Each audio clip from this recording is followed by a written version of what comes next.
All right, it looks like it is 1:15, so we're going to jump right back in here to our next panel, which is Falcon Cam Technology with the Du Bois Falcons team. And our panelists include Richard Nathhorst, who is, again, the Research Facilities Manager, Research Compliance, Research and Engagement, UMass Amherst, and he'll be talking about the Nest Box. And then we also have Allan Krantz, who is our Windows System Administrator, also from the libraries, who will be answering questions about the camera technology. So, oh, and yeah, so we are going to get started. So if you have any questions about our boxes and our camera technology, please let us know.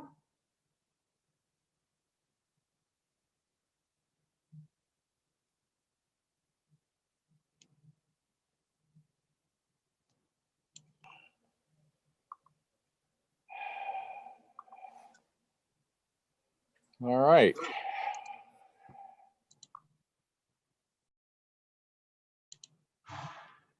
So I think we can start off. Richard, if you want to talk a little bit about the Nest Box itself, how it's constructed, are there any guidelines for making one? Just kind of going through, what goes into a Nest Box for people to understand.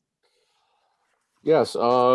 Well, the first thing you have to remember about Falcon nest boxes is that they're up high, and they're on tall structures like the Du Bois Library, up on the parapet, 19 stories above the pavement, and on bridges and similar structures. If you go on YouTube, you can very quickly do a search on peregrine falcon nest boxes, and you will find them all around the world, everywhere from I was looking at one yesterday in Poland. I was looking at a whole bunch in Germany, number in Massachusetts, a number around the United States. They're all basically on a theme. They're roughly 30 to 40 inches across, and they all have some kind of a roof shelter that provides a little bit of weather protection for the chicks and the nesting parents, and they all have a gravel coating on the floor, and most of them have some kind of a drainage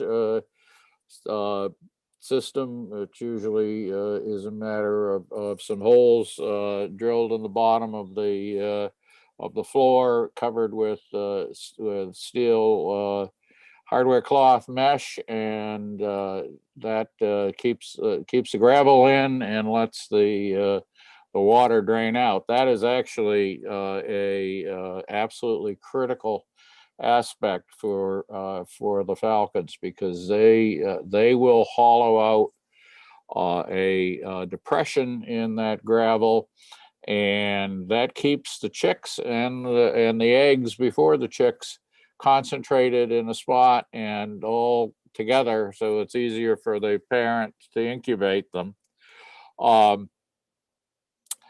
They usually have a landing platform on the front that and some perch space that allows the falcons to bring in food and land it for the chicks, and also allows the chicks a place to get out and start flapping their wings and preparing to fly. That's actually really important for them, because they have to build up wing strength before they can take off, and they need a place that's clear from the box that they can perform their exercises. The they tend to be set up so that they face east in most cases, so that they catch the morning sun. Because usually, if you follow our peregrines, you'll see that the mother will very dutifully spend the night on on the eggs or on the chicks, keeping them warm. And that morning sun seems to be really critical to warm up the female and give her a break after a cold night. One of the problems we've had with our falcon box in the past couple of years is that with the climate changing and some, we've had a couple of cycles of really strong March storms where we'll get freezing rain and sleet and snow all together, coming in on the northeast wind and absolutely drenching the female and potentially chilling the eggs, and that can contribute to lack of success in egg hatching. So we're about to rebuild our falcon box this year. The physical plant's going to be performing some maintenance on the curtain wall of the library, and so as a part of that, we're going to be taking the nest box down, and while they do some work on the walls of the library. And so while we have that opportunity, I'm going to rebuild the box, and this time I'm going to try to build it a little bit deeper and put a little bit more of a shed roof on it to provide a little bit more protection for the female when she's brooding. So we get those storms. She can get in far enough to get out of the weather, because what will happen is if it gets just too intolerable, if she gets too soaking wet and too cold, she will abandon the eggs. And if she's off the eggs for a couple hours in the cold March weather, when it's below freezing and it's very, very windy and wet, that's the end for the eggs. And so we're going to try to provide a little bit more shelter. The winds up there in the library can exceed 100 miles an hour, and we get rime ice up there. We get all sorts of pretty rough weather conditions because it's so exposed, it's so high, and there's nothing around it. So the whole box is actually covered with a steel strap that holds it down and keeps it from blowing apart and blowing away. And it's very firmly attached to the curtain wall. I guess the other thing I should talk about is the camera arm. The camera arm is an engineered structure that was approved by the state building inspector and is built out of aircraft aluminum. It was welded up by the Amherst welding folks, and it extends 12 feet out from the roof. It has a number of safety factors in it because, once again, it is out there over the library plaza, and we don't want it to blow away. We really don't.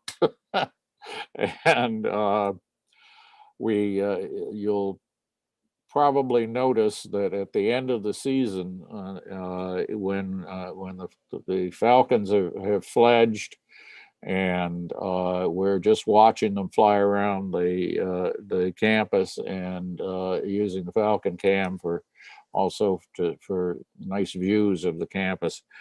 It will all of a sudden end at the beginning of hurricane season and the arrival of the first tropical storm that threatens the Pioneer Valley, because I'm chicken, and as soon as we have a high wind threat, I want that arm furled and inside the parapet, and that will usually end the season.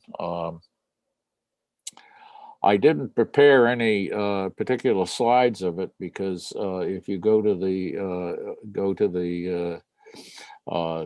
website for the Falcon Cam, there are a zillion much better photographs than I could muster that you can look at. I also really do encourage you to go out on YouTube and take a look at all the variations of Falcon boxes around the state and around the country and the world. Falcons can do with just a little tray of gravel and nothing more. They can actually get it done with that, but they seem to have more nesting success if we give them a little bit more shelter. So that's basically it. And then it looks like we also have Luke Doubleday on, who is also from the library's technology systems. So he and Allan can talk a little bit about the actual technology behind the camera.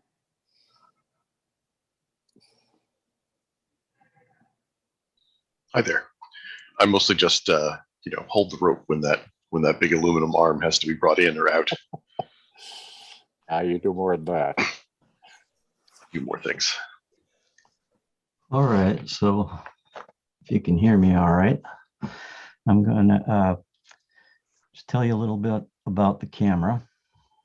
We have a camera from a company called Axis. It's AXIS. And the model we're using is a Q6055E. It's rated for outdoor use, a 1080p camera with a 32 times zoom. And it is a power over Ethernet device, so we just need to have one wire run out to it, which makes it a little easier to hook up than some we've had in the past. And on the camera, we're running an app that's loaded directly onto the camera, and it's called CamStreamer. CamStreamer allows us to do a live stream to YouTube or a few other social media platforms directly from the camera, so we don't have to have another computer involved. And that saved us a lot of setup and maintenance problems. So that's basically what we have set up. If you have any questions, put them in the Q&A part, and I'll be happy to answer them.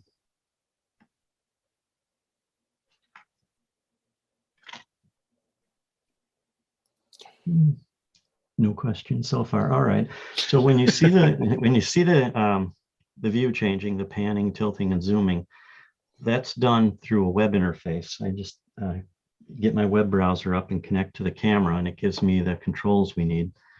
They're not the easiest to use, but there's a zoom slider, and then I just click on the screen in different parts to point the camera in the direction I want.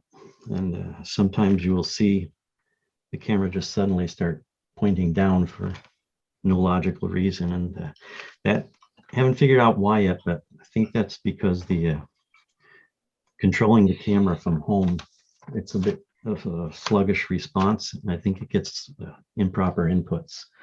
So once in a while when you're watching it, you may see the camera just dive off into a weird position, and I do my best to get it back. That happens to me too. I always am very careful to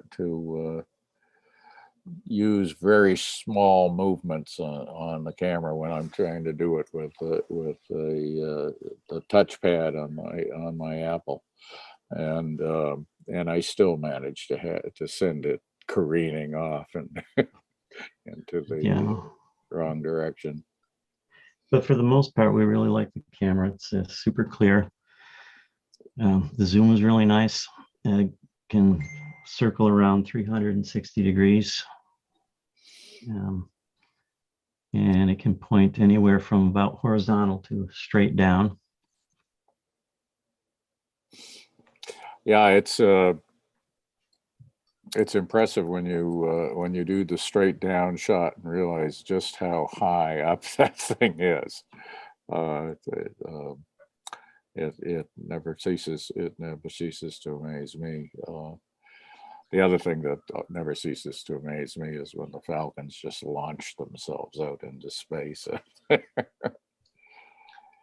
just jump off like they're not 300 feet in the air. Right, exactly. Like they're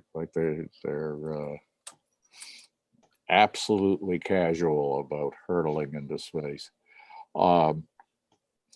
One of the things that I'm hoping we're going to be able to do with the new box setup is I'm going to try to set it up so that we can put a smaller camera actually inside the box, so that we can get some close-up views. If for no other reason than one of the things that tends to happen in the late afternoon, because the camera is looking directly west from its perch out there on the east side of the building, is that we get a lot of sun flare just as the sun is getting ready to set, and that's a problem. So I'm hoping if we have another camera, and maybe we can also use one of our used cameras from previous years to cover the high roof of the library and the west parapet, because there tends to be some activity out there that we don't get to see with the single camera. And I think that could be useful. That I think could be particularly useful when we get the situations like we had with multiple Falcons competing for the territory. I know when I have gone outside and watched some of their antics when that was going on, they were basically 3 to at one point 5 birds doing loops around the building, doing all sorts of aerial combat, and I don't think we ever have captured any of that on the Falcon cam. So Richard, someone wants to know, the next nest box seems very dirty. How do you clean it? Well, it is interesting. And once again, if you look around the web, you'll see that the Falcon boxes tend to be very dirty. They tend to be filled with feathers that have been plucked off of prey items that have been brought in by the parents when they're feeding the chicks. If you look at that right now, you'll see that there's lots and lots and lots of starling feathers floating around the box today. There also is at least one skull of a woodcock that's up there rolling around the box. They don't call them raptors for nothing. It's a pretty grisly dragon's lair type environment up there. The other thing is, if you watch the chicks very long, you will see that the way they eliminate is spurt of whitewash that they launch in random directions, including on their parents and on the walls. And if you have a camera close enough, on the camera lens,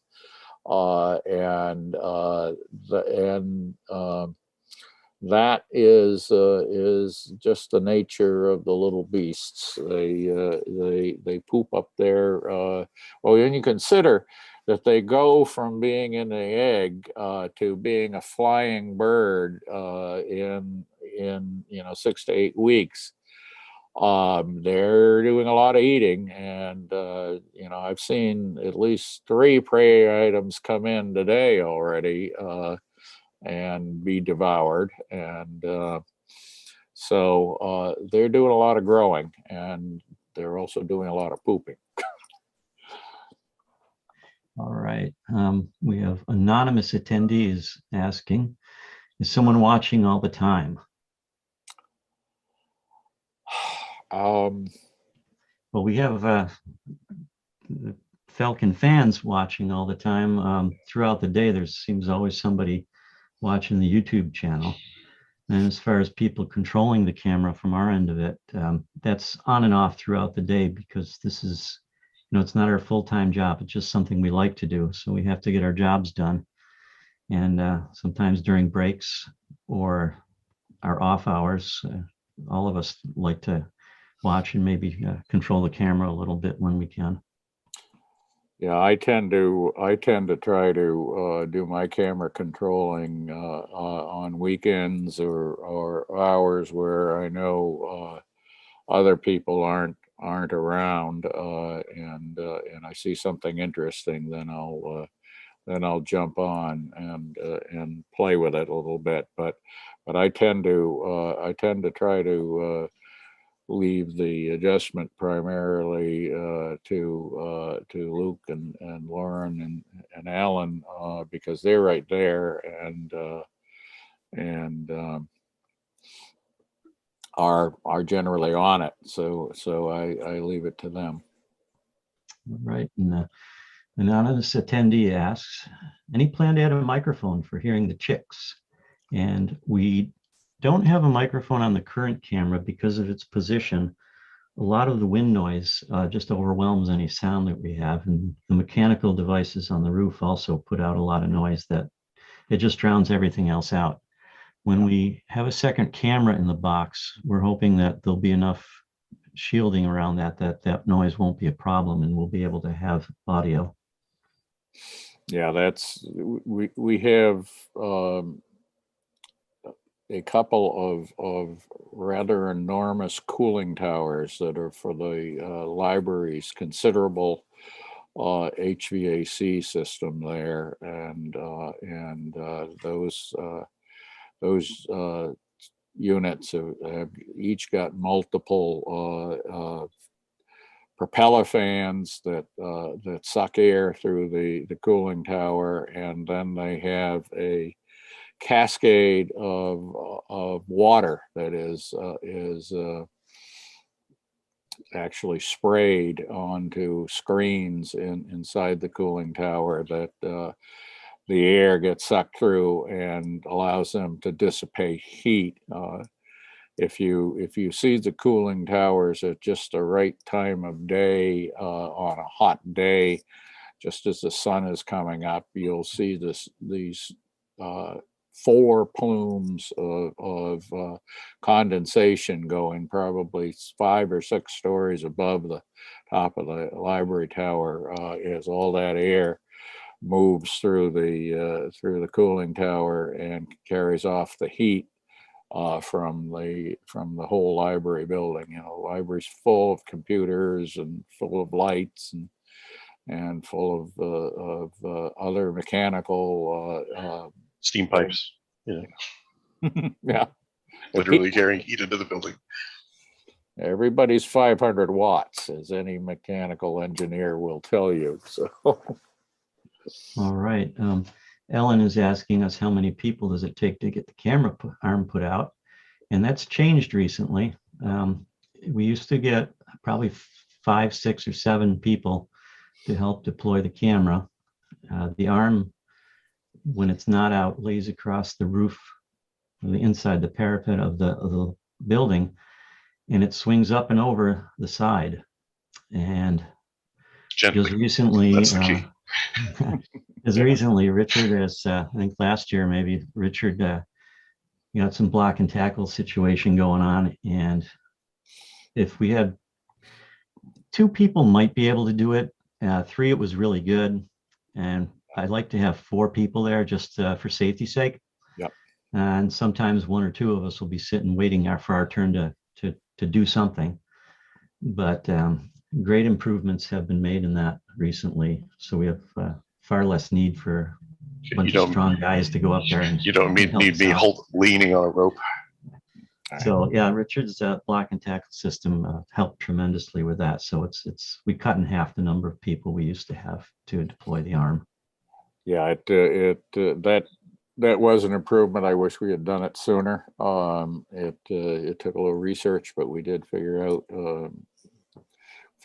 that tree pruning equipment was the right place to go to for the proper high strength, high quality blocks and tackles to handle it. And it takes 2 blocks and tackles because at first you're lifting the arm, and then it'll go past the tipping point, and then all of a sudden, instead of lifting it, you're holding it back. And so we literally at that tipping point go from controlling one block and tackle to controlling the other block and tackle, and that allows us to very smoothly lift it and tilt it out and get it into place. The arm itself is basically an L-shaped structure with a little boom on the top. It looks not unlike a crane, construction crane, similar construction too. And so it is cantilevered out over the edge, and it is got stretcher cables that hold the arm under tension to the top of the vertical section of the arm, and that tends to help keep the vibration down when the conditions get windy. When you tune into Falcon Cam and you see the box appear to be bobbing up and down, that actually is not the Du Bois Library bobbing up and down in the wind, although it does that too, but micro inches rather than what you appear to see on the camera. What's going on is that the camera arm itself is flexing, and so it's bobbing up and down about half an inch. Here, why don't I while we're talking, share the current Falcon Cam, which is zoomed out a bit to show some of that going on. Let's see. This one. So there it is.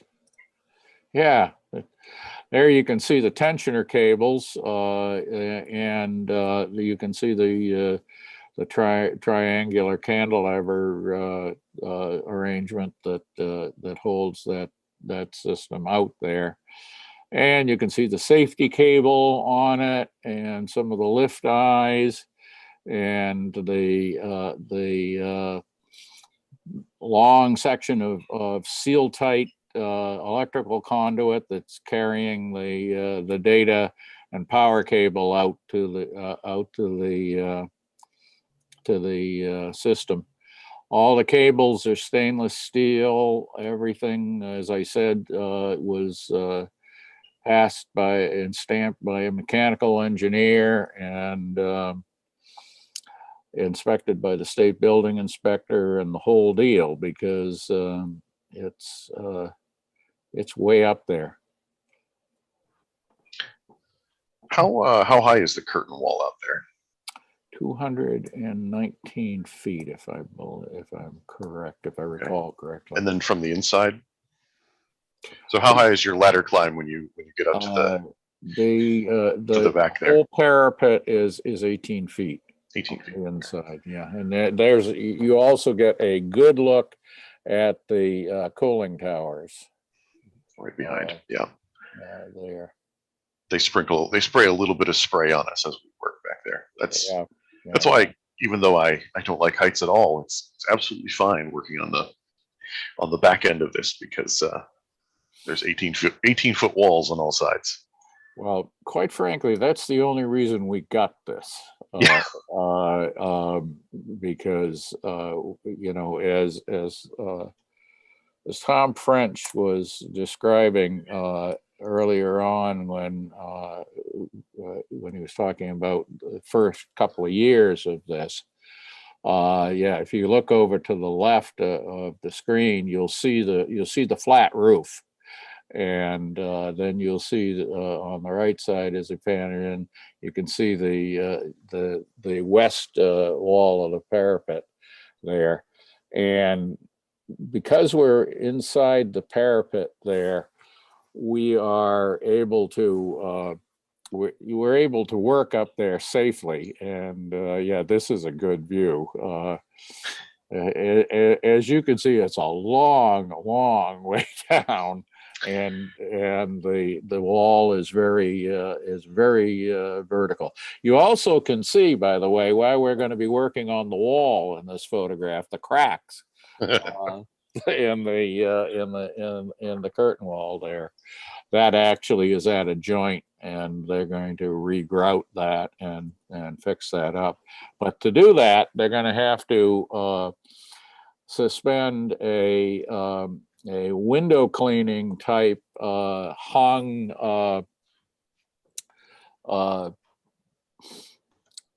staging over the top of the wall and down, so that they can lower a couple of guys on that staging down to both examine and work on the walls. And those guys are brave, and they do not have a fear of heights. I envy them their courage, but I don't envy them their job. I feel anxious just thinking about it. Yeah. Yeah. All right. Now we have anonymous attendee asking if we have infrared like they do in Manchester. No, we do not. The camera doesn't have infrared. The camera we have now does a little bit better job in the dark than the ones we had previous. And there's some ambient lighting that you can pretty much tell what's going on in the nest box without a lot of detail at night, but not as much as going on at night. Yeah, it's about the only thing that's going on at night is Mom is trying to keep those chicks or the eggs warm, and not much else. And quite frankly, I would just assume that the nighttime activities stay that way, because if anybody has looked around the internet at other nest boxes, there's a place called Great Spirit Bluffs out in, I think, Minnesota, that has a Falcon box on the side of the sheer wall of the bluffs. And that particular box is in the bluff is in a forest, and there are a lot of great horned owls at that site, and every once in a while, a great horned owl will come in at night, knock the female off the nest, and grab a chick and carry it away to feed its chicks. And so we're lucky here at the library in that we're pretty much above the normal flight ceiling of great horned owls for operations, and they tend not to get up that high, and so that keeps our peregrines very safe from from the great horned owls. And like Tom Riccardi said, the great horned owls are the tigers of the sky, and they absolutely are fierce enough to actually kill an adult peregrine, and they're certainly aggressive enough to carry off a chick. So we actually had one around the library in the first couple of years, and I was watching it with a pair of binoculars, and that owl was trying his level best to get up to the top of the library.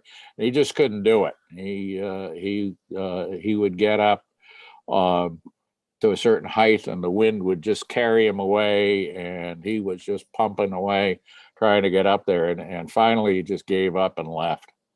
So I was relieved to see that, and it makes it a very successful and safe place.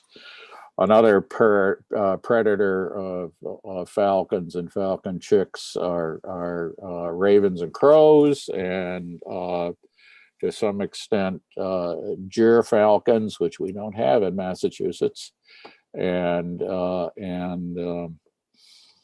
I guess eagles will also take a peregrine, but lots of things will prey on the little chicks like we're looking at right now, and so being way up there keeps them pretty much free from everything. All right, so our next question is telling us, if you don't mind, how much was the camera? Where was it purchased? I don't remember how much the camera was. I pick it out and I send it over to the purchaser, and they approve it or they don't. So the camera and related items, I believe, are purchased through generous donations of our Falcon fans. But if you're interested, the camera we have, the Q6055E, is no longer available for purchase unless you find one and someone still has in their warehouse. The recommended update to that camera is the Q6075E instead of the 55, the 6075E. And depending on where you buy it, you can just Google it and you'll find a lot of people selling it. And I'm seeing prices anywhere from $2,500 up to about $3,000. B&H has. And we and $27.99. The software we use to stream with, we have two pieces of software from this company. The company's called CamStreamer. You can go to camstreamer.com, and the streaming software is $300. And there's another piece of software that we run that shows that small banner across the bottom of the page that has the time and a little message that we can change. And that's $300 if you purchase it individually. We put the two together for a bundle. And it was, I think we saved $100 by bundling those together. And it's a one-time fee for those software. You don't pay a maintenance fee or anything, and you do get updates whenever they come out with them without paying a software and maintenance fee every year, I think. Don't quote me on that. But we've got that software to do the streaming, and that eliminates for us having to buy another separate computer to do the streaming for us. So there's really a savings in doing that.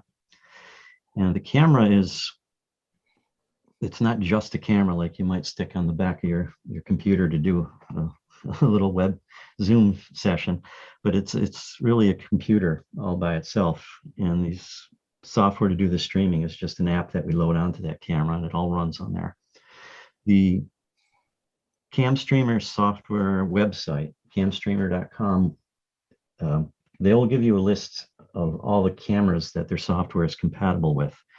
and they're all Axis cameras. They run exclusively on Axis cameras because they have the ability to upload these apps to the camera and run them. So yeah, you can just go on Google.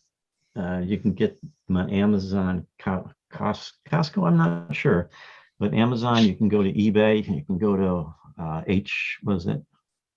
B&H Photo. B&H Photo. Yeah. They're all over the place, these cameras. They're a security camera, basically. So Yeah, it's a security surveillance camera. It has a lot of abilities we don't use. If you're using it on your building, you can actually set it to automatically follow people as they walk by. We can't do that with the Falcons because then it'll end up pointing out into the sky and never coming back. So just waiting for them to come back. So yeah, it is a security surveillance type camera, and it turned out to be a good choice for us, both the quality and the ability to run like streaming software directly on it. So the next question, Luke, is the footage archived to be viewed later? Do you know that? I know, I'm pretty sure that there's like 12 hours you can go back on the Google or the YouTube live stream. I don't know if it goes any further back than that, so that may be where we're at with that. Lauren? I actually have some information on that. So as far as actually taking the footage out of the YouTube live stream, we do take snippets of it. The camera permits us to take snapshots and little video clips. So we do have some of that archived. And we are looking into the options of archiving more significant chunks of time throughout the day. Now that we do have the 4 chicks up there, we want to be able to, save some of that in case there are researchers who are curious about it. So we are working on it. We don't have it yet, but we are working on it. All right. Yeah, because right now it's not running through, again, it's not running through like a DVR like it would be for an actual security camera. It's running kind of straight to YouTube, which means, we could probably come up with solutions that have another computer recording it from YouTube, but, that's, yeah. All right. So Richard, we want to know, has a juvie ever fledged from the camera arm? yeah, I think that one of the things that if you watch them fledge, the first thing they'll do is they'll get out on the platform and strengthen their wings and things. And then the next thing they figure out is how they can get out on the parapet, the top of the parapet.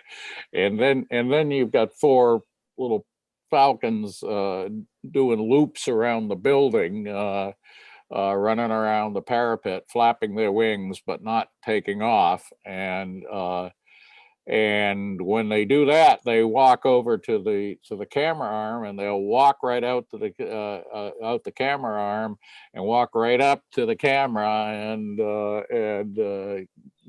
check that out, and that's great stuff. And then eventually, what happens is as they run around the roof, one of them will fall off. And the amazing thing is, they just fly. That's it. They're airborne, and it's a slightly stressful time when you're watching the cam for that. Yeah, it absolutely is. The thing that I learned early on in the Falcon box business was that falcons fall off the building on a fairly regular basis. Basically, as soon as they're able to get up and walk around, they're pretty safe as long as they're like they are now. But once they get their legs under them, they're starting to work towards flying, and they do fall off. Remarkably, when they fall off, they instinctively cup their wings, and even if they just have the most rudimentary of flight feathers starting to develop, they're able to parachute down and we will find them on the plaza or in the grass or in the garden area that's sunken down 1 story of the library, and they'll be fine. They're not injured at all. They're just sitting there going, "Oh, how do I get back up?" You know, and what I'll do is I retrieve my little cardboard box with a couple of towels in it from that I keep for this occasion. I go out and I pick them up. I put them in the box. I walk into the library, get on the elevator, and take them back up to the parapet and open the little door in the back of the box and stuff them back in the box. And usually what happens then is the female screams at them for about half an hour. Reads them the entire riot act. Yeah, exactly. And I think it's something about, oh, you had to be brought back by that big hairless monkey again. So. Yeah, it seems the timing of their development is right on, where they develop enough feathers at the same time they're getting curious enough to leave the box. Yeah. So when they do tumble over, that they have a fun run. I don't know if it's fun or not, but they have a ride down that doesn't hurt them.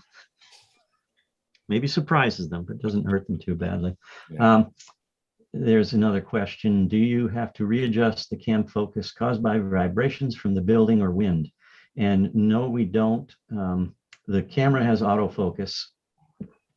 If you look at the camera later in the day when we have the sun is pretty much down, the autofocus isn't really all that great. It may focus on the one of the cables that are closer to the camera than the box, so it'll be all out of focus. But mainly the autofocus does a pretty good job. I've been meaning to ask you if there's a way to manually focus that thing. There is a manual focus, but as soon as you change the zoom level, you have to go in and refocus, and it's kind of a pain in the neck. So sometimes if I'm running the camera later in the day when the autofocus doesn't work so well, I will change it to manual. I'll zoom in, manual focus, then put it back to auto when I reset the zoom of the camera. I got to learn how to do that. I can tell you, I think it was with the previous camera, when it got windy, it was possible to get seasick while watching stationary birds. Oh, so. Yeah, that's absolutely true. Yeah. So this one is doing a bit better, and maybe the mounting. I don't remember how much of that we tweaked. I think the mounting is stiffer, and I think that quite frankly, the ball camera setup is having it in the dome is more aerodynamic. Yeah. So it doesn't quite generate as much oscillation. Something I didn't see you mention during talking about the banding, something that I had to learn, partially while watching you, is that, when we're up on the roof, they won't come down on the other side within the level that they, instinctually do not do the ground at all. Mm-hmm. And so they will fly around, but as long as we're down on the actual roof of the building and not up at the level of the enclosure, we're safe. But as soon as you climb that ladder, you're especially if you're going to mess with the actual door. If you get all the way up to that level, so they punch. Yeah. At first you're looking at it going like, why is he not bleeding so much? Because they'll punch you in the head, right? Yeah. Is that basically it's interesting the way peregrine falcons kill their prey, which is what they're trying to do to me with is they make a fist out of their talons, and they'll hit their prey with that fist. So they're not raking their talons into me. They're basically just giving me a good sock to the back of the head. And fortunately, they're not very heavy birds. They're about, pound and a half, 2 pounds. So, and they're not stupid. They're not going to hit me at 200 miles an hour, because that would send them cartwheeling into the concrete wall. And so, you know, they're not hitting me that fast, and they aren't that heavy. So it, you know, it hurts a little bit, but it's not terrible. Tom and Ralph and the other guys that have do this all the time, David, wear little either bike helmets or climbing helmets that fend it off. I've tried using my hard hat from construction, and that works pretty well too. But the other trick that I learned years and years and years ago that I don't use much here, but if you're really being buzzed by a bird, one of the things about birds is that they are going to hit the highest point. So if you put a feather or something else up on the back of your head, that's what they're going to hit. And a lot of First Nations people traditionally would go around with a couple of feathers in their hair, and that was because part of the collected foraging diet was a lot of bird eggs. And so if you were collecting bird eggs, it was really good to have a feather with you, so that you could stick the feather up there, and the birds would hit the feather and not your scalp. Save yourself a little bit of suffering. So I thought that was an interesting little piece of anthropology that was pointed out to me. It's very interesting doing this, how much information comes in from all sorts of sources. Right. I don't see any more questions coming in. One last check here. There's one more. Oh, there we go. Do you have tips for anyone wanting to set up a cam, and what lessons have you learned from it? Well, one of the things that I would recommend is you need to make sure that you can get a good vantage point for the camera. I mean, everybody says how wonderful our camera is, and at UMass, and basically when I figured that thing out, and that was with the very first fixed camera we stuck out there, I figured out, first of all, I went looking and seeing what telephoto lenses were out there for it that could be zoomed, because I knew I wanted that feature. That first camera did not pan and tilt. So what I did is I put the position of the camera at the midpoint of the focus of that camera, so that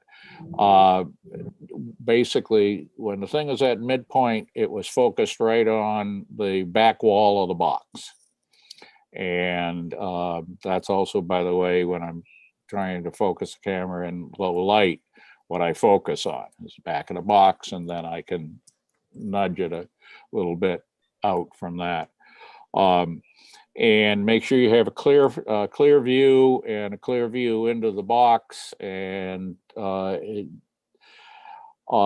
it's a good thing that Falcon boxes want to be pointing east, because that's generally how the Falcons set up their nesting, because that also for 3/4 of the day gives you really nice light on the Falcons, and works for really nice photography. And Alan and Luke have managed to find really high quality cameras for us, and the resolution, especially of this new camera, is just phenomenal. I mean, like Tom was saying, things have been observed on our box and on other boxes with similar cameras that the experts never had seen before the cameras came along. One of the other things I forgot to tell you that is important to know is if you're building the plywood box, you know, at first everybody said, oh, you want marine plywood for this. Well, if you've ever bought anything associated with recreational boats, you know that there is nothing more expensive than anything with the words marine in front of it. So I decided I would go around and figure out what other type of plywood you can use, and what you need is entirely filled plywood. You can't have any voids in the plywood, and it needs to be made with an adhesive that is absolutely water repellent and waterproof. And so it turns out that Western Frame construction decking is the stuff, because it's solid and it's really water resistant. And I tend to use 3/4 inch or 1 inch, depending on what I can get, to build it out of, and mortise, glue and screw the joints, and I always use braces in it so that it stays together.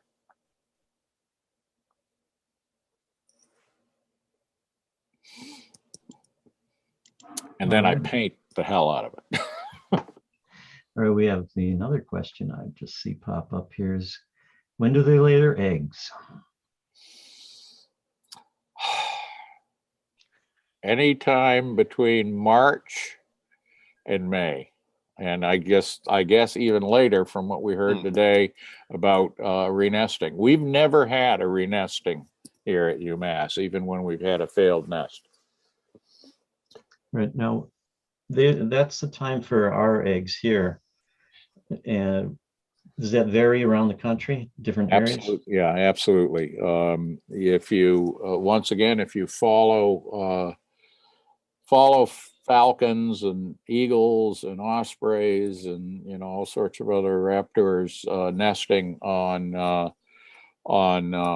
YouTube, you can literally find birds nesting somewhere almost all the time. They're the ones out in South America and Australia are nesting in our winter, but their summer season, you can, you know, they if you look at the folks out at Berkeley, you know, their birds are way ahead of ours, and we really tend to do best when we get our birds hatching like they did this year, where they're into late April, early May to hatch. A couple of times we've had them laid earlier. They oftentimes aren't successful because it will get just too cold and too wet, and I think most forlorn photograph we have somewhere in our archives, I have somewhere on my computer, is a lone egg sitting alone in a pile of sleet. And needless to say, that egg was no longer viable. And that was a March egg.